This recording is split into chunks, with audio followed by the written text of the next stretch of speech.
My colleagues have clearly explained the devastation this legislation would cause for millions of our neighbors by cruelly criminalizing nearly all undocumented people. I would like to emphasize one specific group that would be unjustly affected: DACA recipients. These young men and women, people who came to this country as children, who grew up in our communities, who aspire to be a part of the very fabric of our great nation, who, in short, are literally pursuing the American dream. These people receive no exemption under this bill.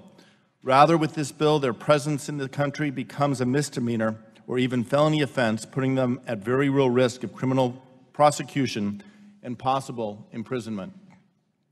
This bill is not just a threat to DACA recipients. It will have real, profoundly negative consequences for all the communities we represent. The concerns are not theoretical. Each of us have DACA recipients living, working, and building lives in the districts we represent. They are our neighbors, our co-workers, our children's teachers, physicians, and role models. They're not just working in our communities. Many are starting new businesses and creating new jobs. Instead of looking to deport these dreamers, we should be seeking ways to empower them to pursue their dreams and improve our nation. Last week, I shared the story of one of these dreamers. I'd like to take this opportunity to highlight another. Several years ago, at a roundtable discussion on immigration reform, I met a young dreamer named Estefania. Her story is just one of many that underscore what is at stake in this debate and how cruel and self-defeating this legislation is. A dreamer, Estefania was brought to this country when she was just 4 years old. She has lived in the United States virtually her whole life. She grew up here, went to school here, graduated from college here, and is now building her career helping others here. The United States is unquestionably her home. Her dreams and aspirations are American dreams. Her success is America's success and strengthens our community and advances our nation. Estefania's story is moving, but it is not unique. More than 700,000 young people have received DACA.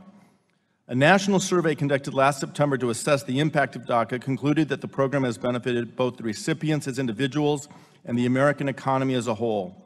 DACA recipients reported substantial increases in income and wages, which not only improved their lives and the lives of their family, but also means they're able to purchase homes, buy cars, and in these activities, pay taxes that bolster these communities and grow our economy.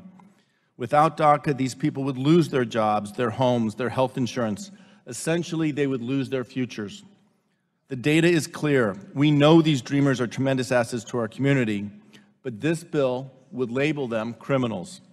No one like Estefania, who came here as a child and has lived here nearly her entire life, should have to live in constant fear of deportation. But helping DACA recipients isn't just the right thing to do, it's also wise economic policy. It's worth repeating figures I've previously shared with this committee.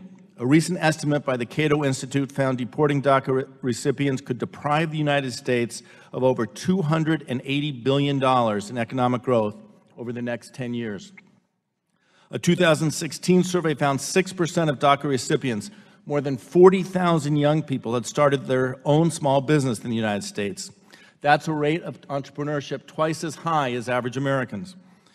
It's estimated that after gaining DACA status, more than 50% purchased their first car and 12% purchased their first home.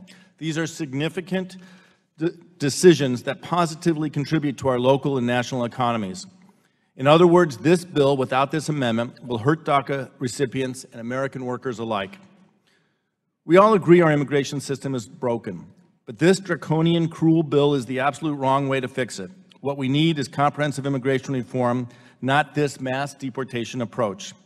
True bipartisan reform, including increased border security alongside a path to citizenship for those like Estefania, will grow our economy, reduce our debt, and strengthen our communities.